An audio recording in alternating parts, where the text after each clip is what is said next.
Take a live look at the U.S. Senate right now, where President Trump's domestic agenda is on the line tonight. Senators in the middle of that vote-a-rama proposing amendments to the president's big, beautiful bill before a final vote on the spending plan. But at this hour, it is unclear if the bill has enough votes to pass. That's right. And with more on the deliberations, we're joined once again by California Republican Congressman Kevin Kiley. Thank you for being here with us, Congressman. Let's get right into it. The vote-a-rama is underway in the Senate as the amendments are being considered. So what are you seeing in terms of the challenges and the bill's likelihood of passing?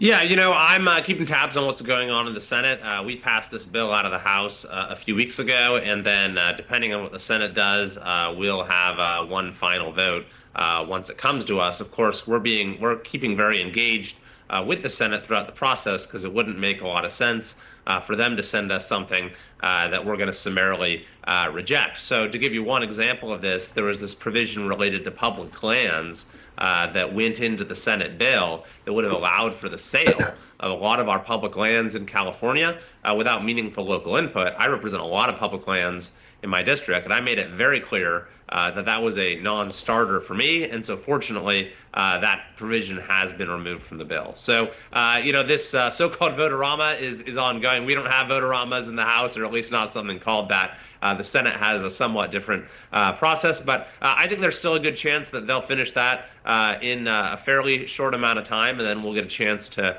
get it across the finish line in the House. Yeah, you mentioned it's going to go back to the House if it passes in the Senate, but correct me if I'm wrong, it only passed by a single vote in May. So do you think this bill, this amended bill, now has the votes to get to the president by Friday, July 4th, is what he's asking? And what do you say to opponents? Because we've all seen that Fox News poll by now that the support is 21 points underwater.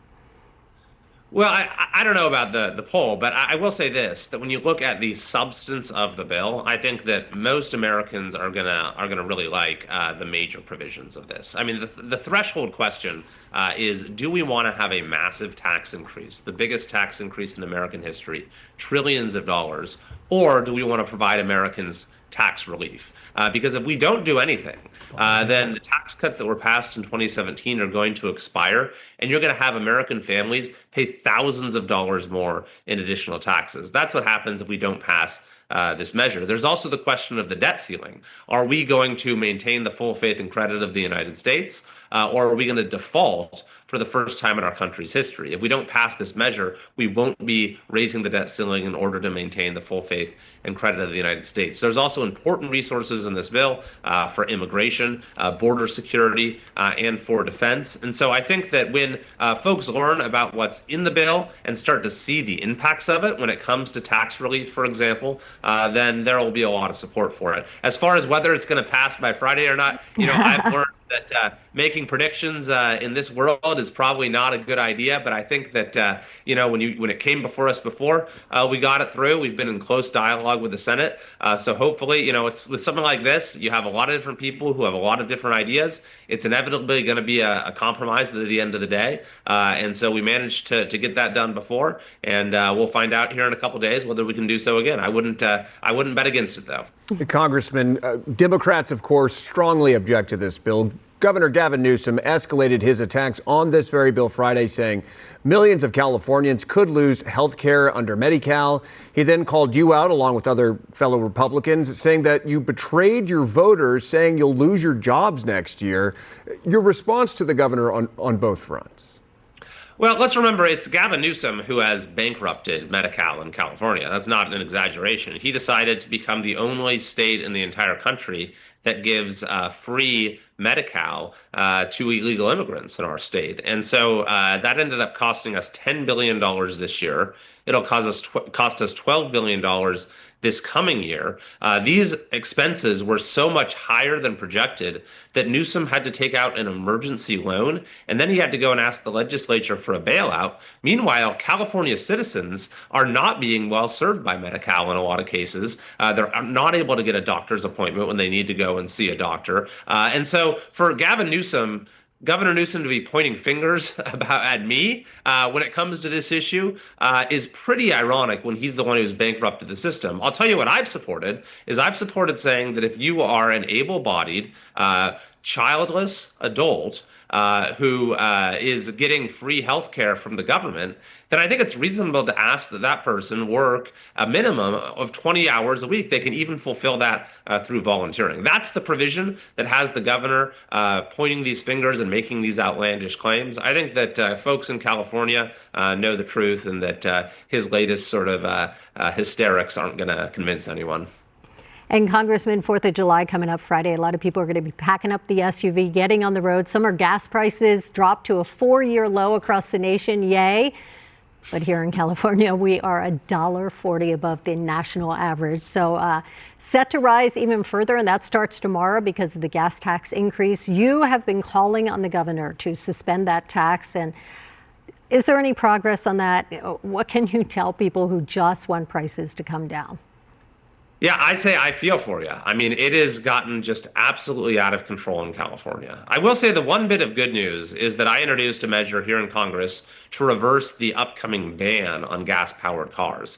And that actually passed the House and the Senate with bipartisan support, and it was signed into law by the president. So because of that, Californians will continue to get to drive the cars of their choice. But as you point out, because of very misguided policies in California, it continues to be more and more expensive to do so. We have higher gas prices, as you said, than any other state in the country.